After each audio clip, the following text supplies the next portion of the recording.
Well, hey, my friends, welcome back to the podcast. This is Monday Fire, episode number 70, I believe.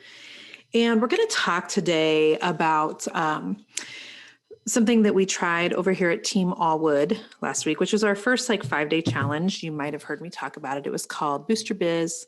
And it was 5 days of mixing reasons why your business is potentially not going to the next level, like why it might not be making the kind of money that you want for it to. And we were mixing that with the faith component. And one of the things that I've really been discovering in the last few years as my business has grown and as I've had to grow in order to keep up with my business growth is that so much of what business owners want in business is they just want sexy strategy. They just want to know, how long do you keep the cart open? How do you do your first Facebook ad? How do you do those fun filters on Instagram? How do you get more followers? They just want to know that. And the truth is, a lot of business owners think that if they could only figure out those things, those tricks and those tips and those things that, they feel like they're just lacking in the knowledge. If they figured out those things, then they could grow their business. And the truth is, after mentoring and coaching thousands of women, what I know to be true as I'm sitting in this chair in my office. If you're watching me on YouTube, you see it. I have a box on the floor. I have a really cool fountain in that box that I need to make work. But anyhow, we'll see how many weeks I can let it sit here. But what I know to be true is that a business isn't just the technical stuff. The Bible talks about how we're mind, body, and spirit. And there's a mind, body, and spirit that goes, it goes into your business plan, your business strategy, and your business execution as well. So you can be really good at understanding the back end of why Facebook matters and why you should be posting on Facebook and how many times you should be posting a day. You may have been in my inner circle coaching group for a while, and you understand that, there's ways to set up your Pinterest board, and there's a number of times a week you need to be posting on Instagram. You might understand all of that sexy strategy. But the truth of the matter is, if you're still emotionally stuck in places, it's going to keep your business small. If you are spiritually stuck in places, it's going to keep your business small, because you can't work on just one side, the sexy strategy, without also addressing the other two things that are actually probably holding you back more than the strategy. This is why really smart people cannot get a business off the ground, because they've got the tactical piece of it. They understand, what they should be doing. They've been, with this coach and this coach and this coach. And so they've been coached. It's not that they need another coach. It's that they struggle with the execution of what they have learned, not because they lack a skill, but because they lack, the conviction, first of all, that they're supposed to be doing it. The second of all, that they're worthy of doing it. And that three, that they need to do it because there's some other people that need them to do the thing that God's got them on this earth to do. And those come from an emotional and a spiritual place that honestly, no business tactic is going to solve for you. And so as we were laying out the 5-day challenge on 5 reasons your business could be stuck and you're trying to take it to the next level, I told my team, we can try to give them all 5 days of tactical stuff. But at the end of the day, it's the emotional and the spiritual things that are holding way more people back than the technical stuff by a long shot. People don't even start a business that God's given them an idea for. It's not because they don't know how to start. Anybody can sit down at Google and type in, how do I start a business? I give a free training on how to start a business. I mean, there's free stuff like that everywhere, right? So it's not that they don't know how, because they can learn how, and it's really not that difficult. It's that they can't muster up the courage to do the things that are terrifying them. And so instead, they blame it on lack of knowledge, when the truth is they lack knowing what God's encouraging them to do. They lack conviction that that's what they're supposed to do, and they lack the courage to do things that they're scared of. And so as we went through the war room last week, it was really important to me to introduce an element of prayer to it. So we went through the challenge last week, but we added this prayer idea as an upsell on the challenge. The challenge was $10, and you paid extra if you wanted to be in what we called the war room. And the war room was for people who wanted prayer. And I wasn't quite sure what to think about that piece of it. I wasn't quite sure, How many people should I expect? Do I expect 10 or do I expect 10,000? I mean, I didn't know how many people would sign up for the war room. And I can tell you, not quite a third, like in between a quarter and a third of the people signed up for the prayer piece of the challenge. And I got to tell you, it was my favorite part all week. And it was my favorite part because there were two reasons it was my favorite part. One, it showed me how hungry women are for both the supernatural and also the prayer covering. Women are hungry to know what God says about them. They're hungry for a word from heaven. They're hungry to really lean into that next step. There are so many women, and you might be one of them, who are like, I want to be unstuck. I don't want to let my emotions and things, be the boss of me. I don't like being stuck. I know that I need to make money. And I know I'm stuck. And there's so many women that were there that were like, help me get a breakthrough. And man, let me just tell you, friends, that was exciting. It was exciting to see so many women being like, you know what? I'm going to try something I've never done before. You know what? I don't know Jen all that well. Hope she's not cuckoo for Cocoa Puffs. I'm going to go ahead and go into this prayer room thing. This could be where there were so many women that were like, or I used to be a church person and really walked away from that and got something restirred in them. We had so many great testimonials from different women who were like, that was powerful. I got my breakthrough.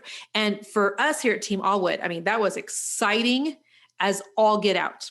Because at the end of the day, if I am just teaching techniques and tactics and they're falling flat because women are afraid to do the things that they're called to do, or they're falling flat because women are they're still uncomfortable with making money. They self-sabotage. They get to a certain point and they spend it all. Like if I'm teaching all these great tactics, but none of it is sticking, sticking, then does it even matter? Like I want to make eternal differences because I know if I can help a woman to think differently, she will run her business differently. And if she does her business different, she has a chance to change her whole family and generations to come. And I believe that with everything in me. You do not have to look that far to find a couple of insanely talented role model businesswomen in the Bible. Go read about the Proverbs 31 woman and go Google Joanna. There's not a lot said about her, except she was a businesswoman. Okay. So that was super excited for us. Women are hungry. They are so hungry. And so if you were in that challenge last week, you know how you felt at the end of that. You know how many tears were shed. You know how many prayers were like prayed over. You know how many times we put the gauntlet down. I encourage you, don't let go of that this week. We're going to be probably rolling out something else on the heels of this here at Team Allwood. Not probably, we are. Go ahead and mark your calendars. It's going to be coming out next month, where we really provide an environment that combines the spiritual and the technical and the emotional even more. Because every time I would get into that war room, I would see, wow, these women need a covering. They need someone to lead them in this area. They need breakthrough. And it was exciting. The second thing that was so cool about last week is that I think I found my sweet spot, friends.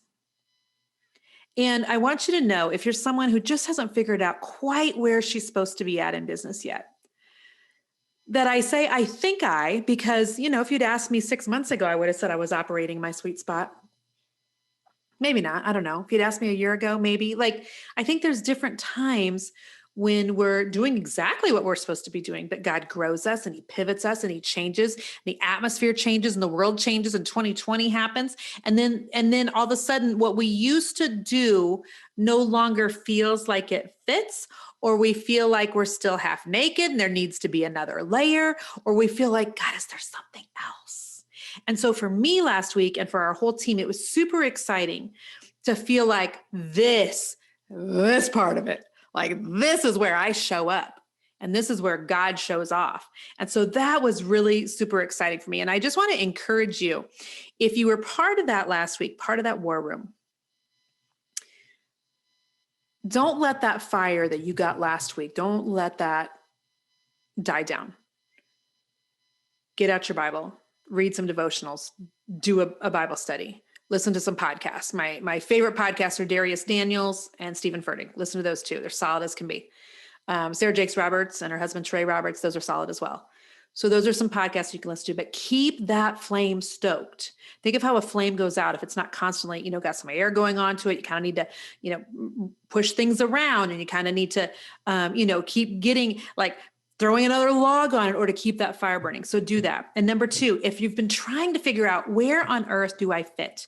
Where do I, am I doing the right thing? Why does this no longer feel quite right? Lord, listen, try something you've never tried before.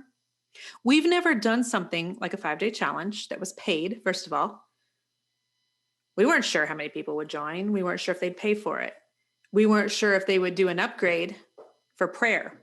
Some of you are listening to this right now, and you think that the way that you can serve the Lord is by traditional ministry. And I would say that's a cop-out. I love traditional ministry, but traditional ministry serves the people that are already in the church most of the time.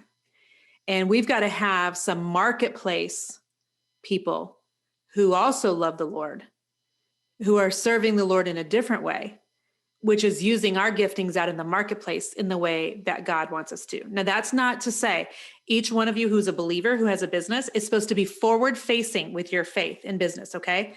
Think about how we all know Chip and Joanna Gaines are Christians, not because they've plastered it all over Fixer Upper, not because they've totally wrote Christian books, not because they're putting Bible verses all over their Instagram, but we can tell, we know who they are. It leaves clues, right? It leaves clues. So when I say some of you are supposed to be showing up in the marketplace, I don't want you to think, oh gosh, I've got to totally start talking about Jesus in addition to selling my earrings. No, you don't. No, you don't. But there are ways that you need to bring the Lord into your business, and you need to involve faith as a part of your business plan. And you need to include prayer as a part of your business plan.